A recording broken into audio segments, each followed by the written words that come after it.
Hello and welcome to Chrontendo 44. We're going to do things a little differently today.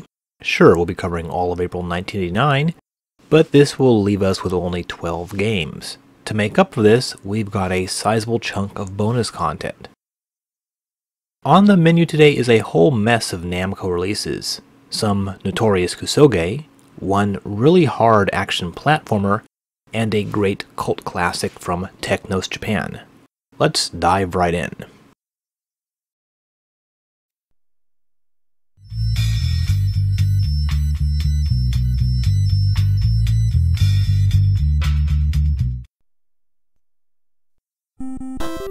Notorious. That's the word for our first game today. A week of Garfield, or perhaps a week of Garfield, as per this title screen, or Garfield no Ishukan, as it's often called, though the box art and the title screen both give the title in English. As we saw there, Garfield asks Odie where is he going, then the game begins. I guess we're supposed to understand that Odie has disappeared or run off or something, and Garfield is looking for him. Now what's sort of odd is that Garfield is just apparently walking around in his own house and is set upon by mice and frogs and spiders. I don't know why all these creatures are suddenly infesting the household, but Garfield must avoid them mostly by jumping. But you can try kicking them if you want to test your luck. Kicking enemies in this game is very risky, not only because the kick literally has no range, as you can see here, I'm trying to kick the spider but can't seem to get close enough, but your kick attack often ends with you taking the damage instead of the kickee. See, while trying to kick the spider, I somehow touched him and died. And you have just one life in this game, but you do have infinite continues. But the fact that there are so many easy ways to die makes the game very tiresome. Now what's very important here is finding the many invisible items. This is done either by walking around on all fours or constantly jumping around like an idiot. Walking around normally will not work. Many of the things that you find on the ground are going to be some sort of power-up. For example, the coffee will restore your health. Now, as a Chrontendo public service announcement, I'd like to point out that caffeine can sicken or even kill a real-life cat. The lasagna power-up is quite handy. It gives you temporary invincibility. Also, there's boots for a speed increase, and objects that can be used as a projectile weapon.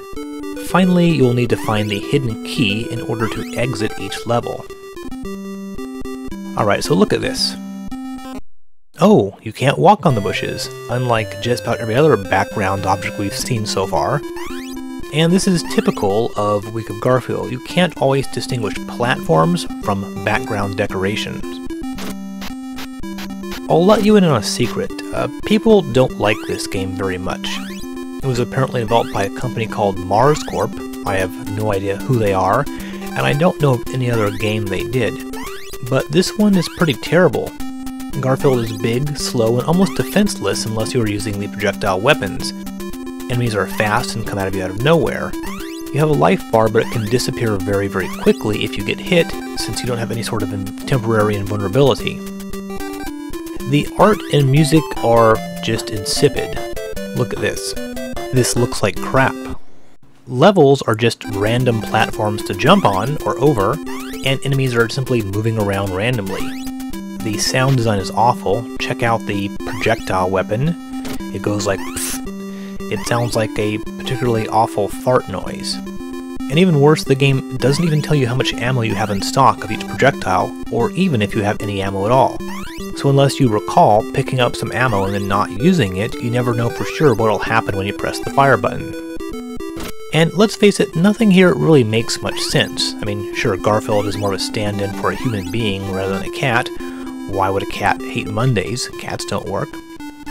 But why do the mice, birds, and bugs act like kryptonite to Garfield? As a cat owner, I can assure you that a cat versus mice or birds or frogs is not a fair fight. Those things are basically cat food on legs. And why did they make the enemies, something that was so harmless to a cat? Why didn't they make them other cats or dogs or animal control guys or aliens or something? Well, the bosses are other cats. But it's like if the enemies in a Mario game were meatballs or pieces of pizza or something. Or why is the speed up item in the shape of shoes? I mean, cats don't wear shoes. Why not catnip? The game is just a really quickly done generic platform with Garfield sort of shoehorned in. It's worth playing only out of morbid curiosity.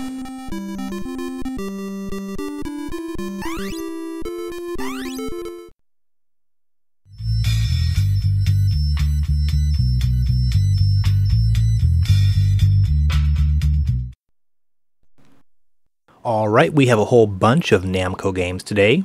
Not 1, not 2, or 3, but 4 Namco published titles. First up is Dragon Spirit, Aratanaru Densetsu. For some reason, this is the only Namco published game today that got a US release. Remember, Namco is not actually publishing games for the NES themselves, so it was published by Bandai in the US as Dragon Spirit: The New Legend. Right away we get a little text scroll and then the game begins. But this is not the real game. No, it's sort of a training level. It's very short, and at the end you battle the boss Zawel. I guess that's how it's pronounced. He's pretty easy, but he has a gimmick of a staff that blocks your shots. You just need to shoot him when the staff is not blocking your way. Defeat him and you'll get this little cutscene, where it's revealed that the real bad guy, Galda, kidnapped your sister. You then get the famous animated sequence where he turns into a blue dragon and the game proper begins. This was of course in the arcade version as well. However, if you die on the training level, you get a different cutscene, where it appears that Lace, the brother, is simply having nightmares, and then you start the game with the gold dragon, which is much more powerful than the blue dragon, and is going to make the game much easier. So the training level essentially selects the difficulty of the game. However, the easier Gold Dragon setting is much shorter and doesn't have the real ending, so we'll go with the Blue Dragon. And we've encountered Dragon Spirit before in Chrontendo Episode 2. It was originally an arcade game from 1987, sort of a fantasy version of Xevious. The cool thing was your dragon could power up by growing extra heads, up to 3. Here's the first level boss, some sort of dinosaur sea turtle thing. More or less the same boss in the arcade and the TurboGrafx version. So to distinguish this from the PC Engine version, they gave it that new subtitle. And it does sort of follow the tradition of getting a very straightforward port to most systems, but the game being changed up for the Famicom version. Aside from the opening scenes, you also now have this between-level dialogue, which is brand new to the Famicom game. Alright, so clearly the graphics here are not nearly as impressive as those in the arcade game or the PC Engine game, but in some ways this works in your favor. You see, your dragon's sprite is much smaller. One thing that made Dragon Spirit so hard was just how huge your dragon was. Here the sprite is smaller and the hitbox is reduced even more. And when you find the power-up that shrinks even further, the game becomes much less irritating. This is a Phoenix type boss, I guess. You destroy it once and then it comes back to life. Just like Xevious, you have both ground and air enemies to deal with, and separate air-to-air and bomb type weapons. The bomb weapon has very little range and must be aimed very precisely in order to score a hit. Some bosses like this one requires you to use both the bombs and the fireballs. Now the PC engine of this game sort of bugged me, so I give it a bit of the short shrift. I'll play all the way through this version of Dragon Spirit as a form of penance. To me, it's a bit more fun to play than the PC Engine game. Here's a weird level where you need to avoid the sharp walls of the cave, and they're always expanding then closing in on you. Now, there are a number of power-ups to obtain, and maybe the best is the White Dragon, which shoots double fireballs. If you get the White Dragon, you're pretty much golden. This will make the game much easier. All the extra firepower allows you to kill most bosses pretty quickly. There is also the obligatory ice level, again with very sharp pointy walls, and destructible barriers blocking your way. You also get one of these sequences where the scrolling speeds up a lot and you need to sort of wind your way through these twisty passages. Requires a bit of memorization. After you defeat the ice level boss, things start getting a little crazier and you dive into the ocean and get an underwater level. One nice thing about the NES Dragon Spirit is the power-ups are pretty frequent. I mean, you obtain them by bombing the dragon eggs on the ground, but enemies drop quite a few as well. This is especially helpful near the end of the game, which gets pretty tough. The last level is a long, multi-part deal. Oh, here's a cool power-up. It turns your regular shot into like an earthquake-like weapon that kills everything on the ground. We even get booby-trapped quarters here. One thing you really have to watch out for are the things that look like power-ups with a skull on them. These will actually power you down to the basic dragon form, and sometimes they can be very hard to avoid when you're passing through narrow passages.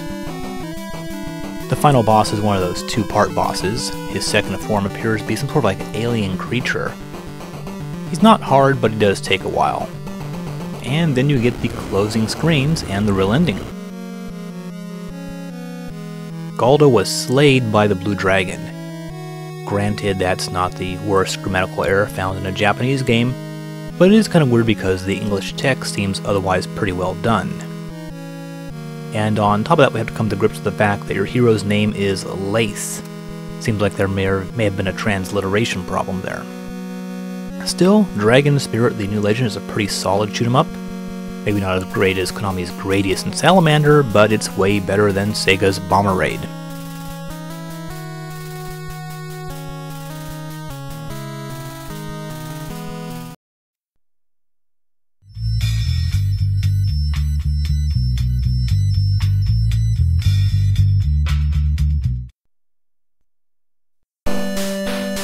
Game number 2 from Namco, and far and away the oddest, is Mindseeker. Not too exciting of an intro. This is definitely the low-budget game for Namco today. Let's fire it up. Enter your name, set the message speed, etc., etc.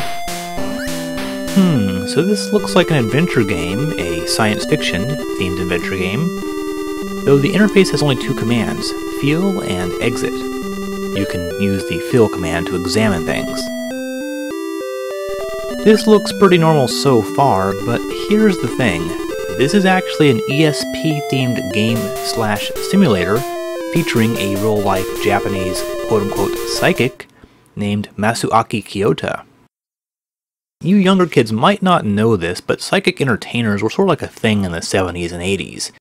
Kyoto was called the Japanese Uri Geller. Geller being an Israeli magician who became sort of famous by performing goofy psychic tricks on TV, most famously bending spoons. Kyoto also went along the career path of spoon bending, though he was once caught cheating by the TV cameras. Now all of this seems completely ridiculous nowadays, but you know, the 70s and 80s were wacky times. Most of the game consists of these tests of your psychic abilities. You might recognize the Zenner cards from Ghostbusters, I assume. This all seems to amount to an elaborate guessing game, but I think there might be a way to actually beat the game. I mean, you know, other than having real psychic powers, of course. Anyway, Mindseeker comprises exactly 50% of our occult game quotient today. We'll see the other half a little later.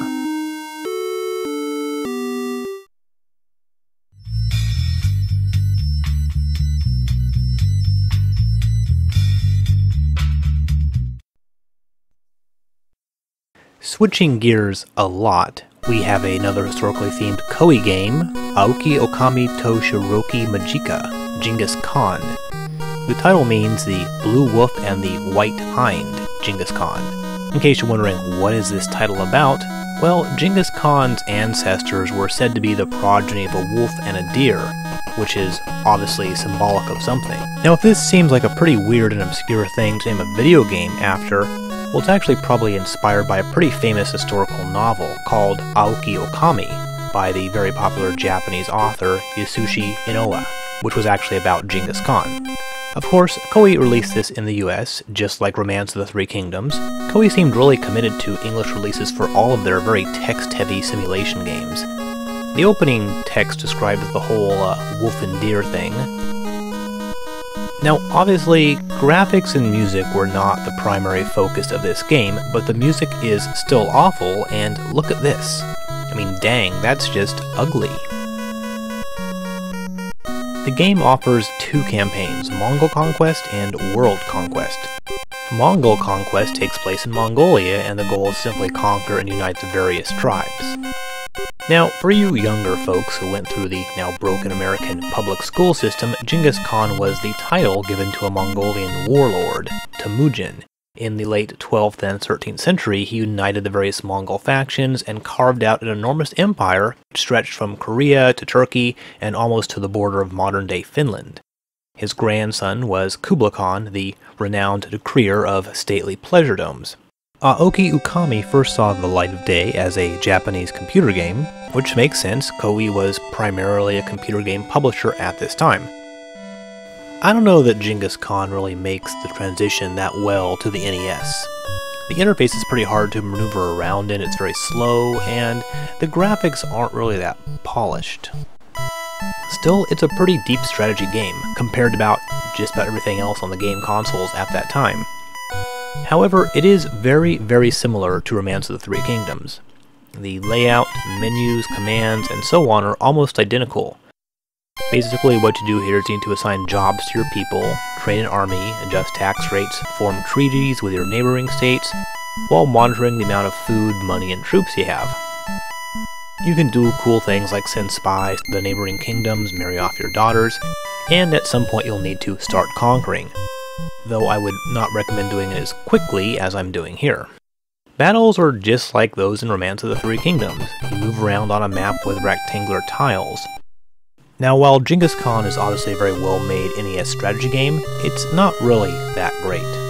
I mean, it's mostly a well-made game, but A, it's really just romance given a slight facelift and all the names changed, and B, it doesn't really have the same addictive quality that later strategy games do. I mean, there's something like very satisfying about laying out buildings and creating armies in games like Civilization or the Blizzard games.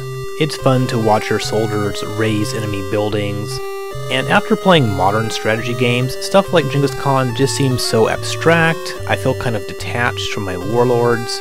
I don't know, maybe you feel differently, maybe you really like this game. World Conquest plays out on a Eurasian map. You can play as England, Japan, the Mongols, or the Byzantine Empire.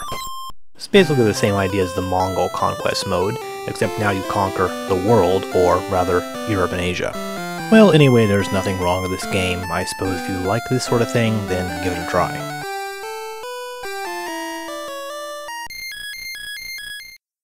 One thing we've been noticing is that over the last couple of years, the output of Nintendo-developed games for the Famicom has decreased somewhat. In fact, other than Super Mario Bros. 3 and Famicom Wars in 1988, Nintendo has focused mostly on Portopia-style adventure games. But big-name AAA games produced by Nintendo have become quite scarce.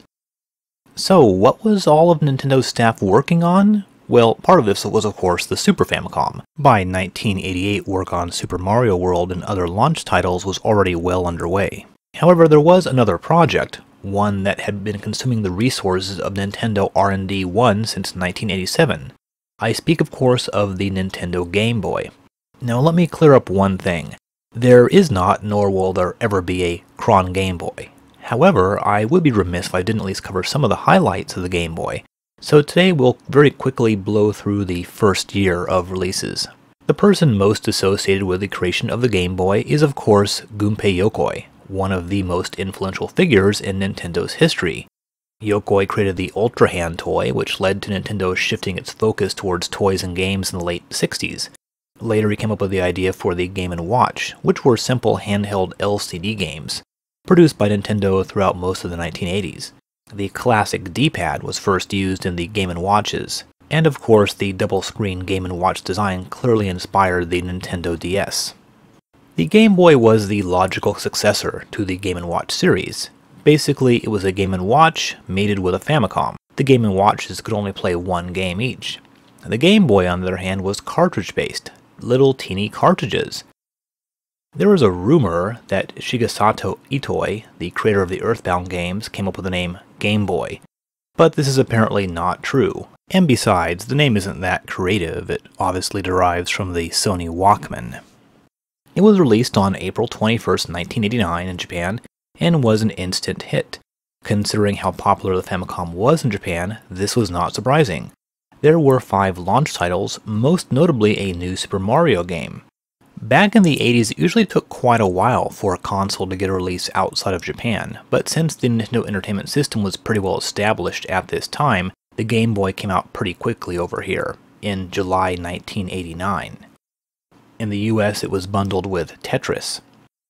The Game Boy is an example of what Yokoi called mature technology, sometimes translated as withered technology, meaning it wasn't really state-of-the-art, but was cheap to make and easy to program for. From a technical perspective, the Game Boy was in some ways superior to the Famicom in terms of processing power. It also had more RAM than the Famicom.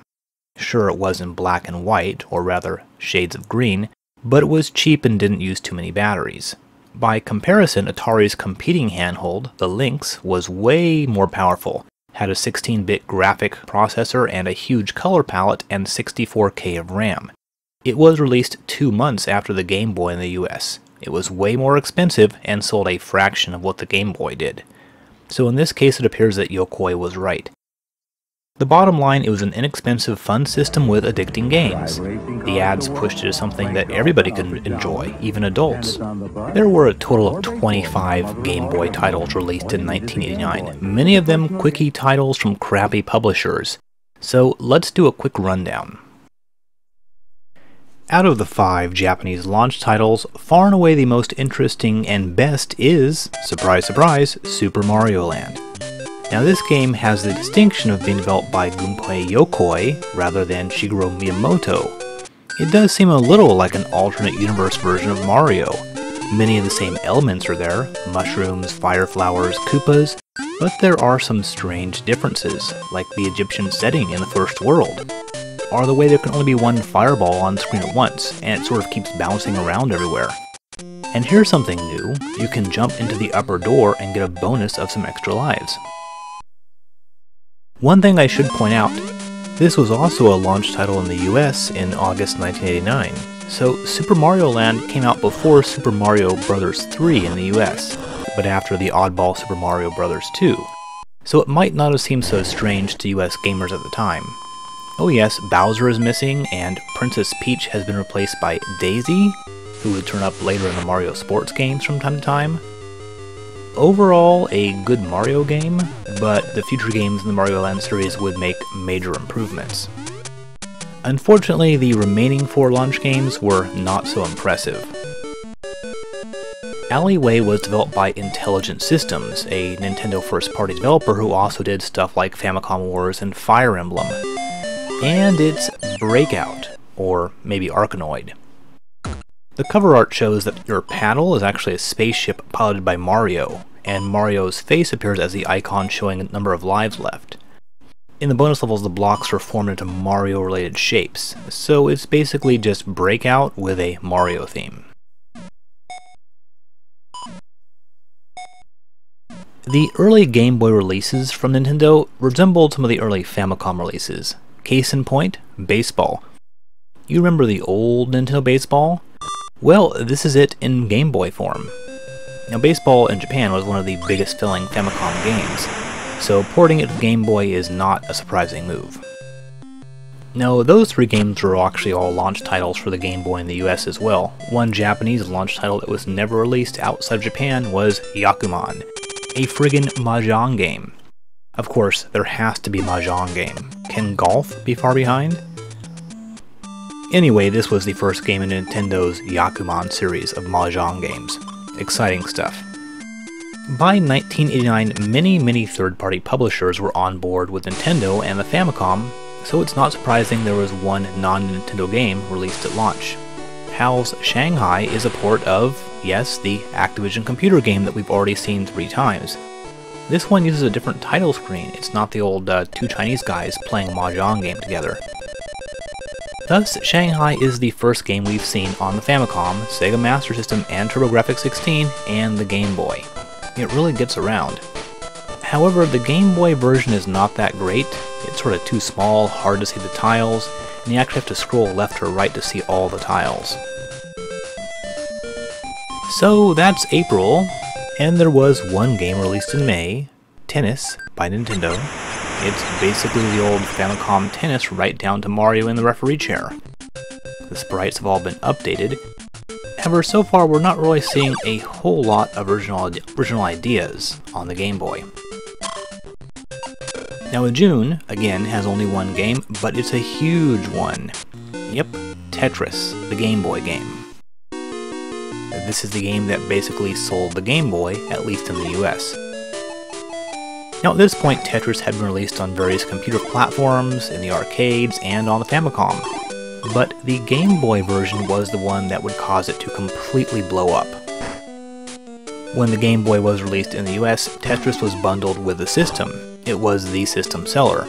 Total sales were around 35 million. The Game Boy version was developed by Bulletproof Software, who also did the Famicom Tetris, that is the Japanese Famicom Tetris. We'll have a lot more to say about Tetris in a future Chrontendo. So moving along, there was nothing in Japan, released in July or August, and then of course the Game Boy hit the US in August as well. But then things started to kick into high gear.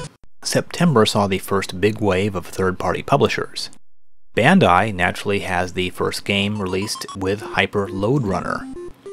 Now Hudson's Load Runner series was a huge hit on the Famicom, and Irem had started releasing Load Runner games. But I really don't know how Bandai got involved. Anyway, here it is, it's another Load Runner game, this one developed by Tosa. Another puzzle-type game, this one from Pony Canyon, was Sokoban, the old thinking rabbit computer game. This one got a US release under the name Boxel. We've already seen Sokoban on the Famicom, but in case you need your memory refreshed, it's the game where you push but never pull boxes around, trying to move them from one spot to the other. And then speaking of games that were already released on the Famicom, it's Mickey Mouse from Kemco. We just saw the console version back in episode 42. This is quite similar to that game. You move around collecting hearts and avoiding enemies. And just like that one, in the US, Kemco didn't have the rights to the Disney license, so instead it was a Bugs Bunny game, Bugs Bunny's Crazy Castle. It's funny, I really had no idea that this was one of the very first Game Boy releases. Finally, we have the first Game Boy title from Konami, Motocross Maniacs, the sequel to Motocross Champions, a relatively recent Famicom game. It came out in late January 1989. The series ended up being more successful on handhelds, and it got several sequels. Only thing is I have no idea how to play this damn game, but it is sort of an odd choice for Konami's Game Boy debut. October is a different story. Konami released Dracula Densetsu, or Castlevania the Adventure. Now if Castlevania 2 is the black sheep of the series, then this is the blacker sheep. There are no special weapons, there's not even any stairs, there's no clock tower, Simon shimmies up ropes. It barely resembles the Castlevania that we know and love.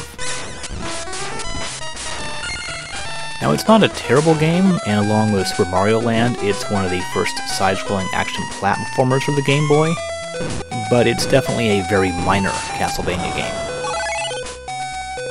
We also have more crap from another new publisher, Tonkin House. This is Seaside Volleyball, developed by Tosa.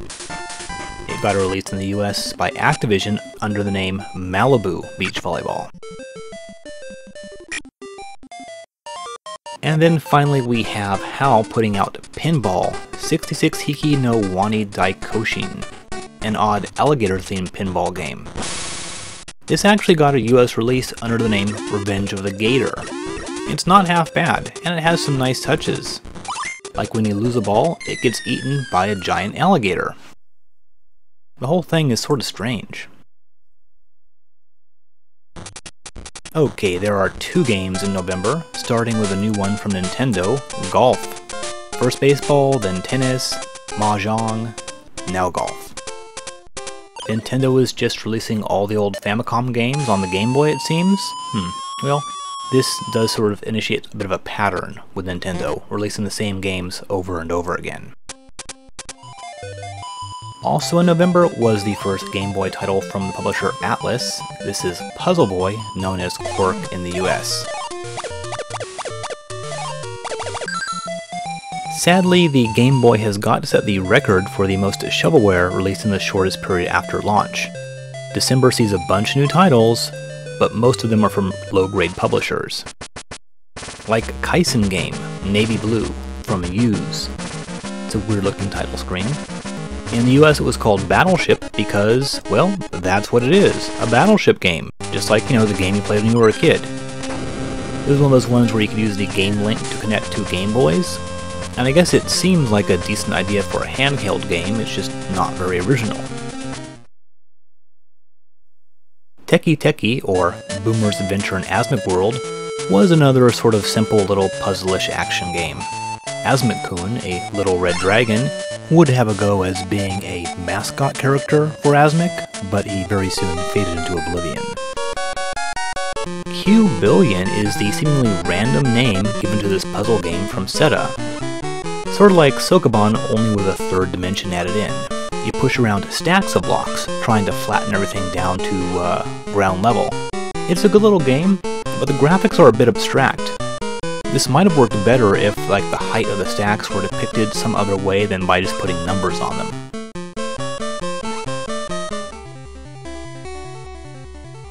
Of less interest to us is Shogi, a shogi game from Pony Canyon. Obviously this never came out in the US, but I can see how being the first shogi game for the Game Boy might have given it a certain amount of appeal in Japan. Even worse is Pachinko Time, published by Coconut Japan and developed by Marionette. Yep, it's a game from the Pachio-kun guys. It was the first of several Game Boy Pachinko games from Coconut Japan. And let's not forget Fist of the North Star from Toei Animation. Rather than being a beat-em-up like the other Fist games we've seen, this one's a one-on-one fighter. It seems pretty awful, as you would expect from a Fist of the North Star game. Bandai dips into the well of old US computer games a second time for Master Karateka. Karateka was the first game from Jordan Mechner, and we've already seen the NES version. Needless to say, the Game Boy Karateka is inferior to the Famicom release, and this was once again developed by Tosa. Now you wouldn't think RPGs would make much sense on a handheld, considering the battery life limitations, but Kemco released Selection Irabareshi, which came out in the US as Sword of Hope. This is sort of an adventure game RPG hybrid. The game uses a first-person viewpoint, as well as a difficult-to-use minimap that moves you around on the game world. It seems virtually forgotten today. Now aside from Super Mario Land, Tetris, and the Castlevania game, probably the most well-remembered Game Boy title from 1989 was Makai Toshi Saga. In the US it was renamed Final Fantasy Legend. It was designed by Akitoshi Kawazu, the guy who is generally held responsible for making Final Fantasy II so messed up. Kawazu was taken off the Final Fantasy series and given his own series of RPG games, where he could make the mechanics as strange and opaque as he wanted. However, the first game is actually pretty normal, and not that far removed from the Final Fantasy games, aside from certain weird things like weapons that wear down and break as you use them. As a rule, Game Boy titles had shorter delays between the Japanese and the US release, and as a result this came out in the US only a few months after Final Fantasy hit the Nintendo Entertainment System. There we have the 25 games released in 1989, many of which are almost completely forgotten. What's surprising is a lack of big-name publishers. Other than Nintendo, Konami, and Square, there's no Capcom, Namco, Tecmo, Taito, Hudson. Eventually those guys would join the fold, but for the moment, the pickings for the Game Boy are a little slim.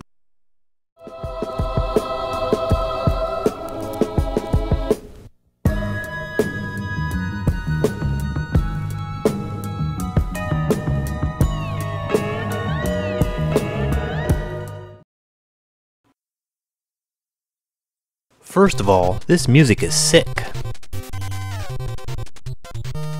Downtown Neketsu Monogatari, the third game in Tecno's Kunio-kun series. Though maybe it should really be called the Neketsu series, because most games have the word Neketsu, meaning hot-blooded, in the title. But it does star everyone's favorite high school juvenile delinquent, Kunio-kun. The game has a high school setting, so all the characters are wearing those weird military-inspired uniforms. Though in the game they end up looking sort of like pajamas. The first two Kunio-kun games were released in the US under the names Renegade and Super Dodgeball. Renegade was a huge arcade hit, So naturally, Technos released Neketsu Downtown Monogatari in the US as River City Ransom. There's quite a few options here. 1 or 2 players. There's 2 difficulty settings and even message speed. Now, the enormous gaping hole in River City Ransom's plot is, of course, the ransom. Ryan's girlfriend has been kidnapped by the mysterious gang boss Slick, and he mentions his demands. But he doesn't actually name them. He also states that, quote-unquote, no one can stop me. But stop him from what? What's the point of the kidnapping? The manual goes so far as to mention Slick's ultimatum, but doesn't provide any further details as to what exactly he's trying to accomplish. Now, River City Ransom is of course a beat-em-up, much like Renegade, but with a difference. As we've seen countless times in Chrontendo, the RPG has infected the heart of Japanese video games, to the point where every single genre now has hit points, stats, levels, money, and shops added in. Thus, Technos has made this an RPG beat-em-up hybrid. Obviously, the first order of business is to knock the crap out of everyone you encounter in the street. They will then drop some shiny, bouncy coins for you to pick up. Now, if nothing else, River City Ransom provides a strong argument against joining a gang. Crime literally does not pay in this game, as gang members typically have around 50 cents to $1 on their person. Not even enough to buy a burger and a Coke. Once you get to the first shopping center, you'll find it completely devoid of any criminal activity. Yes, it's business as usual at the malls, despite the fact that everywhere else in the city is completely under the control of violent gangs. You can spend money on things like food, which will typically raise 1 or 2 of your stats and restore some of your health, or stamina as it's called here. So here are your stats. You have quite a few. I've raised my willpower and defense a bit. Everything starts off at 15. So here's the thing, neither the game nor the manual tells you what each type of food actually does. You need to eat it and find out. Here I'll try the salmon, which is quite expensive but raises some stats, refills my stamina, and raises my max power, that is, it lengthens my life bar. There are some non-food shops as well, like the bookstore, which sells these books that teach you special techniques. Stone Hands allows you to punch super fast, and Dragon Feet will make you kick super fast. Both are very useful. Now that I read the Stone Hands book, I can totally wail on dudes with these lightning fast punches. So the overall structure is somewhat like an RPG. When you move forward, you collect money, then you spend it to refill your health and increase your stats. Along the way you'll encounter bosses that block your progress. It's relatively linear, but you do need to backtrack at least once. And you can refight old bosses to pick up extra money if you want. Here's a warehouse, so the gangs had even taken over places of business. Where are the police during all this? I mean, if gangs occupied an entire city to this extent, I'm sure the National Guard would have been called in. And this part's an abandoned tunnel. Why are there no cars on the road? Now there is a super secret shop here, but it sells really expensive items, and you'll need to grind quite a bit to afford the stuff they sell. The bosses, like Turk here, give you a little speech when you fight them. Now, powering up your attacks using the Stone Hands is extremely helpful. The bosses aren't really that special, they're mostly just sort of faster and more aggressive versions of the regular enemies. And you can't really lose River City Ransom. Dying just takes you back to the last town, or rather the last shopping mall, and takes half your money, Dragon Quest style. This is sort of similar to the Grand Theft Auto games, now that I think about it. Near the end of the game you'll find the sauna, a Japanese-style bathhouse, and we are treated to a bit of naked rear end. Boy, this episode of Chrontendo is relatively high in backside nudity. Now, Alex is a high school student, so this is probably technically child porn, so the FBI will be over to your house shortly. I hope you like prison. River City Ransom became a popular cult hit for the NES. Unfortunately, Technos Japan never really quite followed it up with a sequel, at least not in the US. Various Kunio-kun and Downtown Neketsu games were released, but River City Ransom never got like the Link to the Past or a Super Metroid, if you know what I mean. It was, however, released to a few different platforms, including the PC Engine, which we'll see in Chronturbo eventually, and years later a Game Boy Advance remake called River City Ransom EX was published by Atlas. As we see, some changes have been made, and the game has actually sort of been given graphics to match the original Japanese version.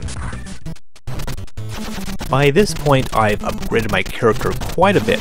I purchased the very expensive Texas boots, which I guess are like cowboy boots, in the Flatiron Mall.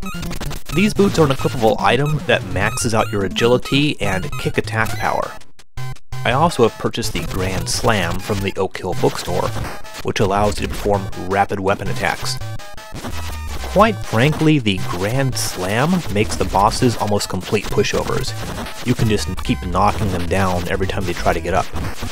At long last, well, not really that long, River City Ransom is longer than your standard beat-em-up, but it's not really geographically that huge. I mean, it's not really like actual RPG length or anything like that. But finally, I've reached the downtown high school where Slick is holed up. Another boss is guarding the entrance. After this, it's a short distance to the top floor. You'll fight a few more bosses along the way, but nothing too tricky. It's not really a difficult game, at least not on the easier difficulty level. And of course, on the tougher level, I mean, you can just grind more and buy more stuff. If you spend the time to level up your stats, it's, like I said, really not that difficult, and it's not that long. I mean, a speedrun takes, I believe, about 7 minutes. Now, these guys are cool. It's a set of brothers, and the theme from Double Dragon starts playing when they appear. And again, the Grand Slam will just completely destroy them. It's optional, but you can actually rescue the kidnapped girlfriend, who doesn't really seem that impressed. She also appears to be about 10 years old. At this point, you sort of realize the utter incompetence of Slick when it comes to things like kidnapping and ransom. I mean, his lines of communication must be extremely bad.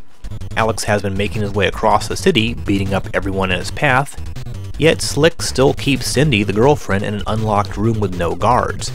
You think he would have moved her to a different location as Alex approached. Slick, meanwhile, is hanging on the rooftop doing nothing. When you talk to him, he's revealed as Simon. Now, who's Simon? No idea. Apparently he's a friend of Alex and Ryan's. But his identity is no surprise since the game manual actually lists Simon as the final boss. As mentioned, River City Ransom became quite a fan favorite over the years, mostly because it was a little different than every other beat-em-up. But we shouldn't fall into the trap of thinking that River City Ransom was like completely revolutionary. As I mentioned earlier, a lot of games at the time used RPG elements. Quite frankly, if you changed the game to a fantasy-style setting and gave Alex a sword, this would be a very basic side-scrolling action RPG. It's mostly the urban setting and unarmed combat that makes it stand out so much. I mean, at its heart, it's really like a very simple version of Castlevania 2 in a modern setting. Still, it's a great game, maybe Technos Japan's best NES game, and if you've never played it, I would definitely check it out.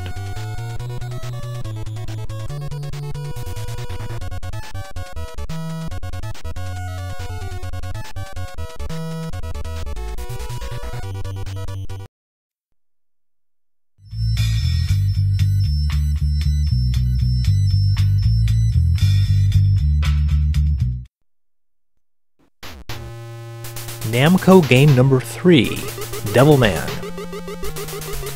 It's a rather ugly looking dude. Obviously, Devilman is a Japan-only game, but we do have a rather handy translation from Snark. Why is the main bad guy called Xenon? Xenon is just about the least scary element there is. Something here about frozen demon hordes, but how did they get frozen to begin with? How do you freeze a demon? The art in this intro is suitably weird looking. I actually like this intro. Alright, so you are this guy, Akira Fudo. When you start off, you can walk around and enter some rooms where really not much happens. If you go outside, you'll find some purple dudes on the streets, and you can hit them all you want, but they never die. So far, this looks pretty inscrutable. Well, guess what? Devilman is based on a manga. And not just any manga, but Devilman was from the pen of the pioneering artist Go Nagai, originally published in the early 1970s. It's been animated several times, including this version from 1987. Basically, it's about a guy who sort of gets semi-possessed by a demon so that he can fight the demons that are invading the human world, and it's full of sex and violence, naturally. Now, knowledge of the characters and plot of Devilman are required to make much sense of this game. Without that, Devilman just appears to be a series of random actions that you have to perform. And of course, it is linear to a rather imposing degree. It wants you to do everything in a very particular order. For example, talk to this guy and he asks if you watch TV. I say yes. Enter the room behind him, decorated in a rather shocking hot pink, and it's empty. That's because you gave the wrong answer. Now go back outside, this time answer no to his question, and then suddenly your girlfriend is in the room. Where did she come from? How did she get into that room? And that's how the first part of the game goes. You sort of walk back and forth down the street, entering the 5 or so available buildings in the correct order, until you reach this guy, who tells you that the underworld opens, and suddenly you are here, wherever this is. By the way, those block things in the background can't be jumped on. They're just random background stuff. This is the first action sequence, and if you're like me, you will probably get instantly killed. Multiple times. You need to punch these things until your anger meter fills up and a glowing orb appears. And this is way harder than it looks. You have actually no invincibility after being hit, and you have to get so close to punch these guys you often take a hit as you're attacking. But once you grab that, you transform into Devilman. Suddenly you're much stronger and can destroy enemies in a few punches. You then go back to the main street, and it's kind of funny because you can talk to NPCs in Devilman form and they will just freak out. At this point, you need to perform a number of actions and talk to various people just like before. For a while your girlfriend takes over, and you even have a boss fight. Again, none of this will mean anything to you unless you know the plot and who these characters are supposed to be. I suppose if nothing else, we should give Devilman some credit for its variety. It seems to be sort of vaguely in the Castlevania 2 mode of side-scrolling adventure games, but each level is quite a bit different than the one before it. Once you leave the city, you get a pure action sequence, and I do like the part where Devilman transforms into the gigantic mech-sized Devilman and then walks out of the city. I have no idea who developed this game, but a certain level of technical incompetence is demonstrated. Jump physics are really wonky, and there's slowdown in places, the level design is very amateurish, the art is pretty ugly, and I guess it tries to look like Go Nagai's drawings, but the characters just mostly come out looking sort of deformed. So it's probably from someone like Tozer or Micronix or one of those guys. It's a shame because it's a cool concept, and the game might sort of remind you of better games like the Shin Megami Tensei games. It's too bad Namco basically wasted the license and didn't try to produce a better game than this.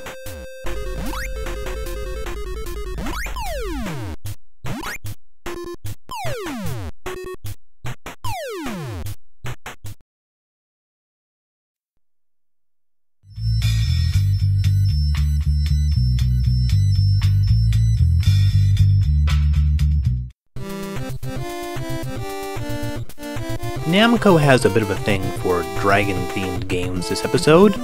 Here we have Dragon Buster 2, Yami no Fuuin, or Dragon Buster 2, Seal of Darkness.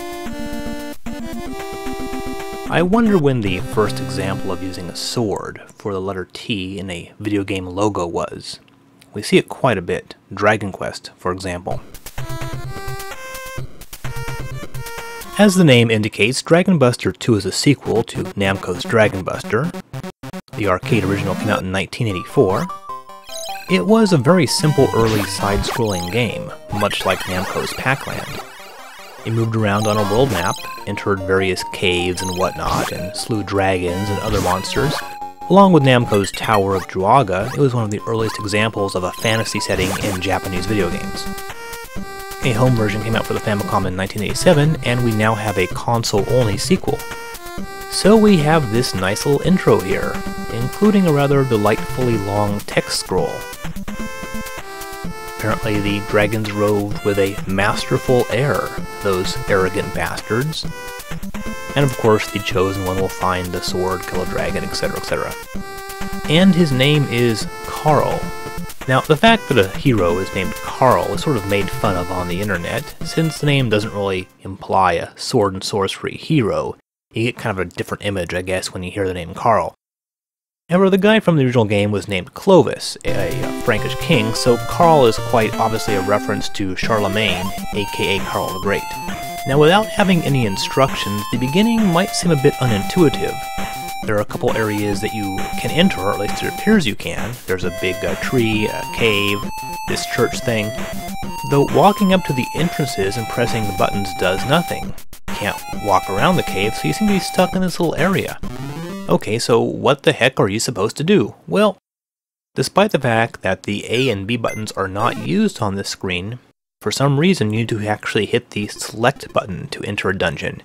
Yes, select, the most unloved button on the NES controller, gets some action here. Apparently, a whole lot of guys entered this dungeon before you did and got killed, because the ground is completely covered in skulls. Yeah, that's right, the surface that you are walking on is literally composed of human remains, which is absolutely disgusting. But the dungeons don't really seem that dangerous. They are virtually devoid of enemies. In fact, they're pretty much empty of everything. As enemies approach, you'll often hear a very loud, annoying alarm, much like in Cyborg Hunter, which we saw in last Chrontendo. Most enemies can be dispatched with just a couple arrows, so I don't know how so many people got killed.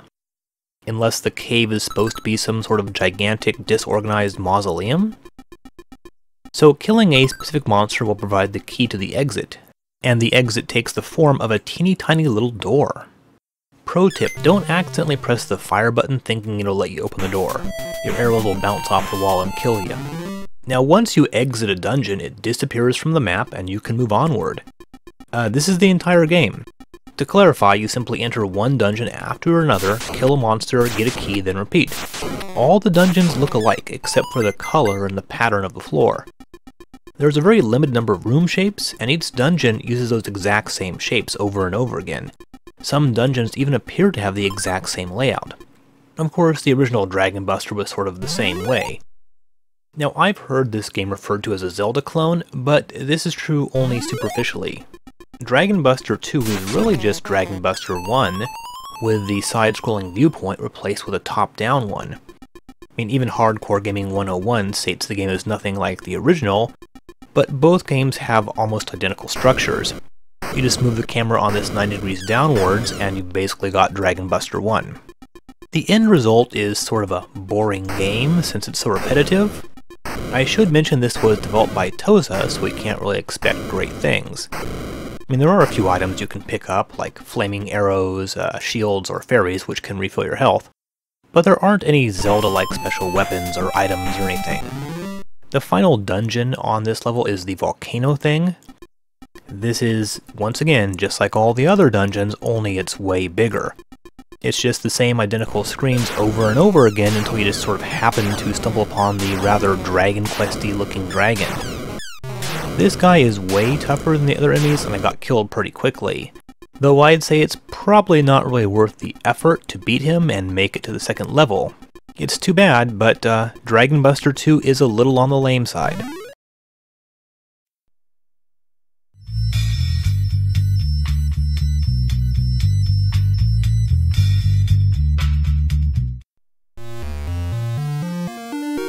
Okay kids, it's time for some US-only games. First up is one from TradeWest, the Texas-based publisher that put out Double Dragon, Battletoads, and from last episode, John Elway Football. But this game is no Double Dragon. Nope, it's our second scary occult game, Taboo, the Sixth Sense, developed by Rare. The music from David Wise is pretty good, by the way. In fact, it's the best thing about the game. Now, Taboo is one of the more notorious titles for the NES. Part of the problem may be text like this: Taboo, the time machine on Nintendo. How is this game a time machine? Fortune telling or prophecy or whatever isn't time travel. So it's weird that this game is designed by people whose native language is English, yet the text often doesn't make any sense. Some online reviewers even use the word English to describe Taboo's writing. Yet it was created by guys in Leicestershire for guys in Corsicana, Texas. It was a completely Western game. Here's where you enter your name, birth date, and sex. This is utterly pointless and does nothing as far as I know. The game is smart enough to stop you if you try to enter in an invalid birth date. Here's the meat of the game. You ask Taboo a question you want answered. Typing out a question letter by letter using the D-pad is not fun, If you want to erase a letter, hit rub. This sort of betrays the developer's British origins, since an eraser is called, get this, a rubber in the UK. Now if you go online, you'll find every clever person on the internet makes this observation. Taboo is not a game. And that's correct, it's a tarot card simulation, and that may have confused or disappointed kids back in 1989, but the viewers of Chrontendo know better. We've already seen a few fortune-telling games on the Japanese Famicom, such as the one with the cat piloting the flying saucer, so Taboo is nothing too special. After this seizure-inducing shuffling screen, the game lays out some tarot cards and then turns them over one by one very slowly, and displays some explanation of the cards that sort of border on gibberish. Now this being Rare, the cards have to revolve around and end up in a position that demonstrates Rare's love of perspective graphics. The illustrations on each card are pretty dull and don't really have any of that kind of old-fashioned charm that you see on actual tarot card decks. But Rare did manage to squeeze in a little bit of 8-bit nudity. The Lover's card showed some naked backsides. And this one might be a topless woman, I think. I guess Nintendo of America really liked Rare and let them get away with this kind of stuff. Here's a weird touch.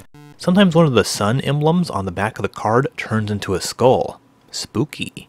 The last card is the final outcome card, which I suppose should answer the question you wrote earlier, but doesn't really. And then as a bonus, you get to pick lucky numbers. Now you're supposed to select the state or province that you live in, so hopefully you live in the US or Canada, but even if you do, somewhat hilariously, only 24 states out of 50 are listed. Taboo is sort of unique in Rare's catalog, but people really shouldn't be that surprised. I mean, after all, this is during Rare's mercenary period, when they produced anything and everything for a variety of publishers. But the bottom line, it's a weird game and not really fun to play.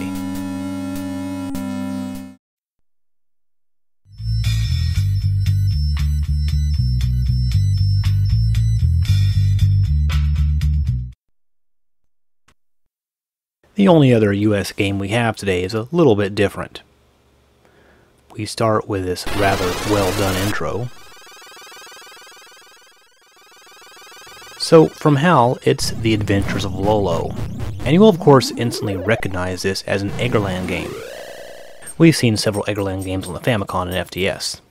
It's a rather cute and charming puzzle game in which the protagonist, Lolo, navigates through a many-roomed castle in order to rescue his kidnapped girlfriend, which is not really that original.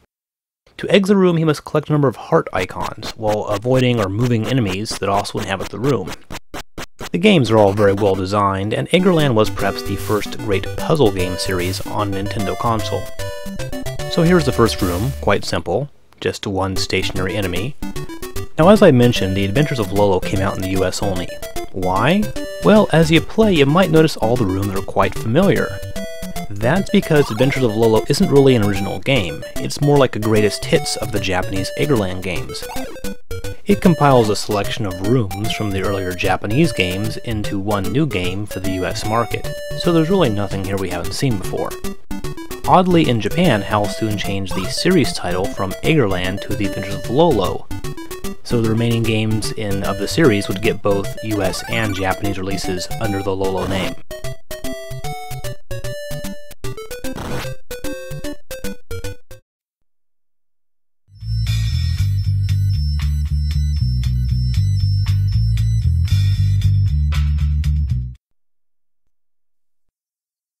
We'll just finish things up with 3 last Japanese games, all released on April 28, 1989.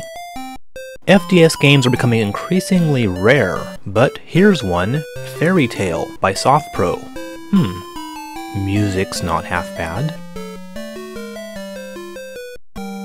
Let's start the game, and of course the intro takes the form of a book of fairy tales. Obviously, SoftPro was years ahead of its time because this game has you battling hordes of pigs. Yes, pigs are the enemy. As we know, 1988 saw waves and waves of strategy games hit the Famicom, and this continues into 1989. Genghis Khan was one of those epic, grand strategy type games, and Fairytale is a good deal simpler. It focuses just on military battles, though it does have a Hanjuku hero appearance to it. The hexagonal squares that your character moves around on are actually invisible, so the playing field looks a little more realistic. Okay, I'll just let you guys know right up front. We've played this game before. The developer, SoftPro, released a game in March 1988 called 1919. It was one of the earlier games in the military strategy wave. You might recall that I complained profusely about the weird battle scheme. Rather than battles happening automatically, you had to fight them out by moving your units around on a separate map. Fairytale uses this exact same system. When you land on the same space as an enemy, a battle begins. You then enter this special battle screen, and this is where the game drives me bonkers. Each turn you choose moves for your units. You can move, rotate, or attack, and once you're done, both sides will simultaneously carry out their actions. This means if you attack a space where an enemy is, and when everyone starts moving, you'll find they're actually attacking an empty space because the enemy has just moved on. In other words, you need to basically aim not where the enemy is, but where they're going to be, and since the computer sort of moves around randomly, that's really hard to predict. That could be any number of spaces. Anyway, the battles just sort of tend to look like the combatants just sort of wandering around randomly firing empty spaces, and I don't have the patience to even finish one battle, so I'm just going to go ahead and sign off on Fairytale.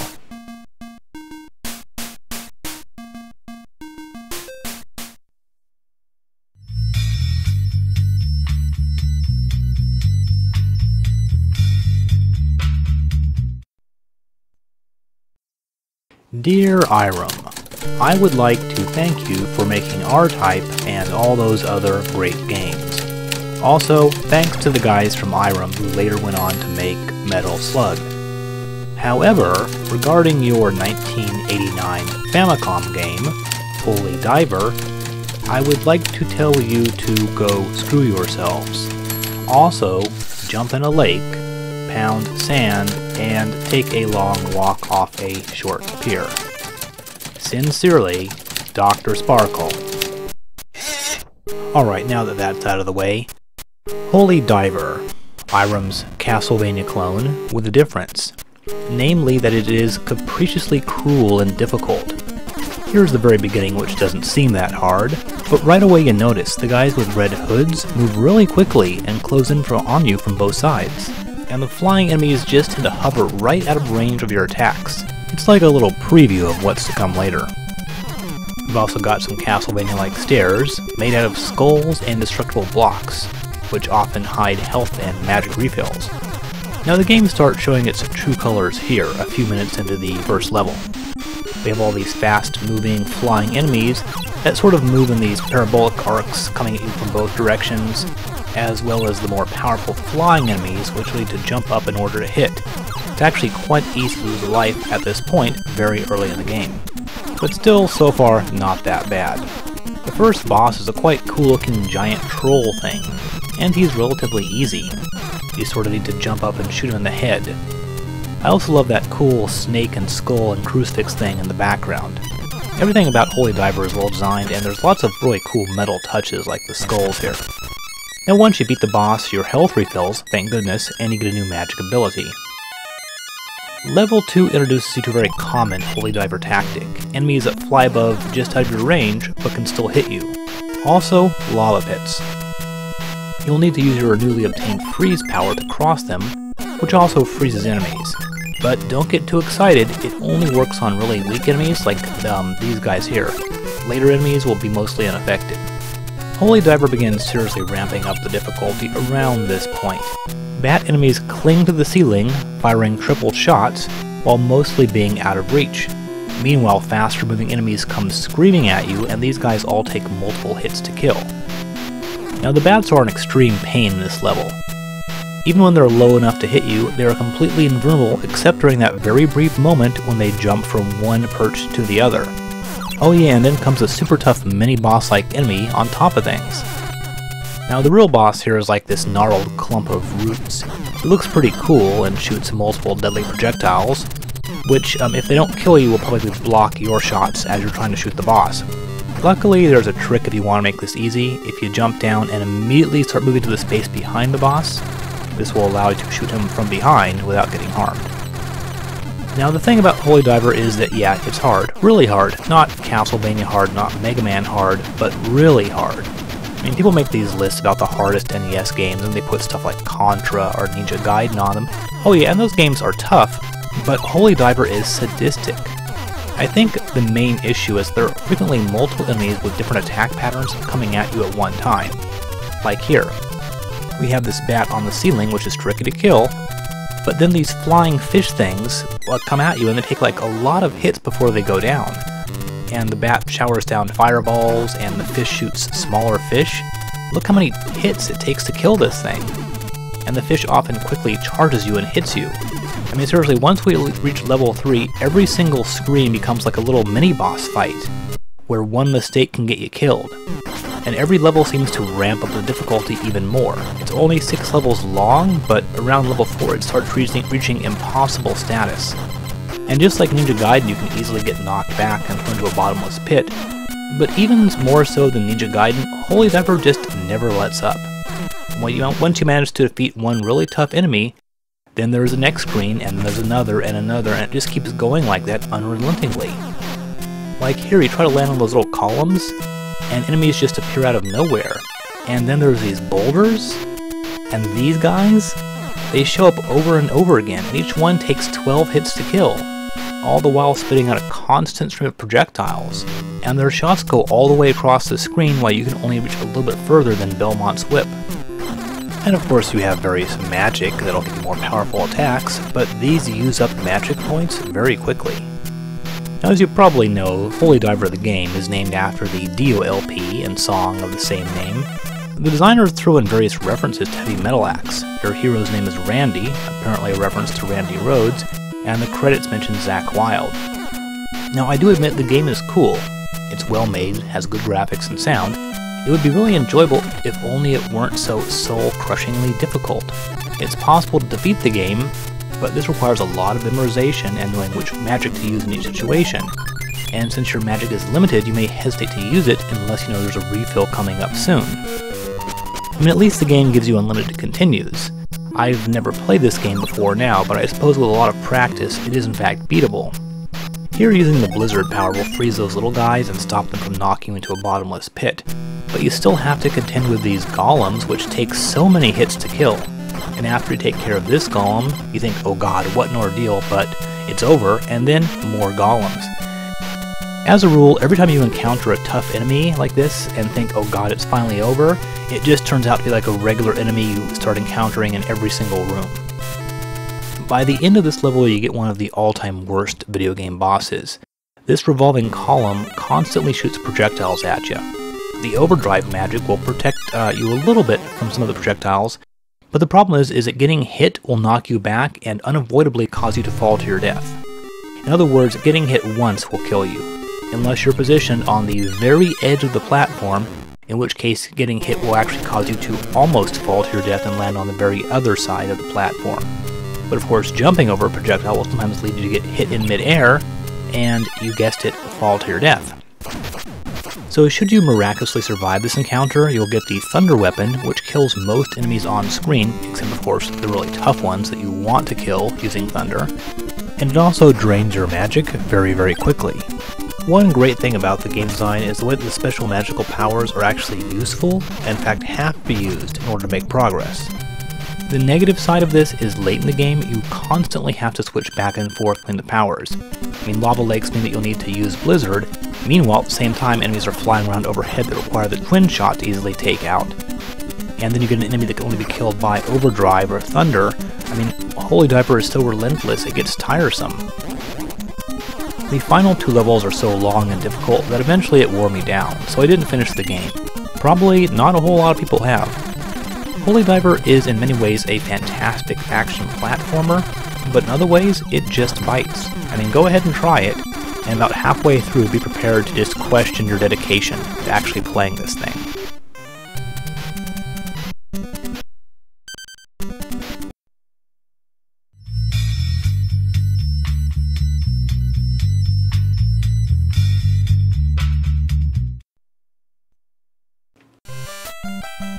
Our last game today, also from April 28th, is Keiba Simulation, Honmei. Keiba being the Japanese term for horse racing, and Honmei I think is a racing term meaning the winner of a race. This is published by Nihon Busan, aka Nichibutsu. This is the second horse racing game we've seen, the first being Namco's Family Jockey. But that was more of a horse racing gambling game. This is more of a god game in which you set the terms of the horse race and see who the winner is. There's no gambling involved. Here's the menu screen. Top categories for the racing options, and the second is for the horses option. There are actually a lot of options to control. I suppose you could say that this game is deep in that sense. You can set the length of the race, the weather, that sort of thing. Some nice details emerge here. The pointer is a carrot, and every page has these cute illustrations of the racehorses. There are even more options for the horses themselves, about 3 pages worth. I tried to fool around a bit, making one horse really old and giving him bad health, and what I thought was a heavy jockey, just to see how this would affect his performance.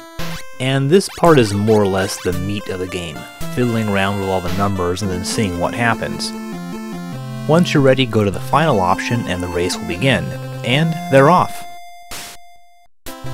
Now at this point, remember that Keiba Simulation is a simulation game, not a racing game. You have no control over the races, you just sit here and watch the horses slowly run around the track.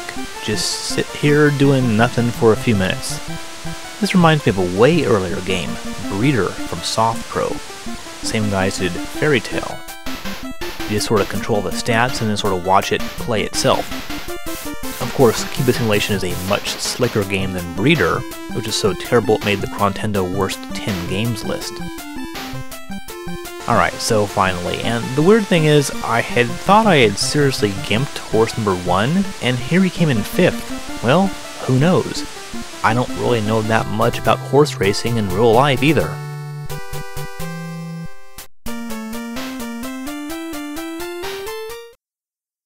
Alright, so I'm going to make a choice for this episode's best game. There's a few contenders, but ultimately it has to be River City Ransom. It's a fun, well-crafted game that sticks out from all the other beat-em-ups released at this time. For a runner-up, I'd say Holy Diver. It's such a high-quality game on so many levels. If only Irem wasn't such a big dick about making it impossible to finish. Worst game is, I don't know, I'll say Mindseeker. It's less entertaining than a week of Garfield, and it lends an air of legitimacy to a con artist like Masuaki Kyoda. So Mindseeker, you get the brown medal today. Up next, we move back to the 15 games per episode format. We'll be seeing another Nintendo adventure game, and a popular licensed game from Konami that a lot of people really hate. But the most interesting thing in Chrontendo 45 will be a very notorious cartridge from Tengen and the epic story behind its release. So, see you then.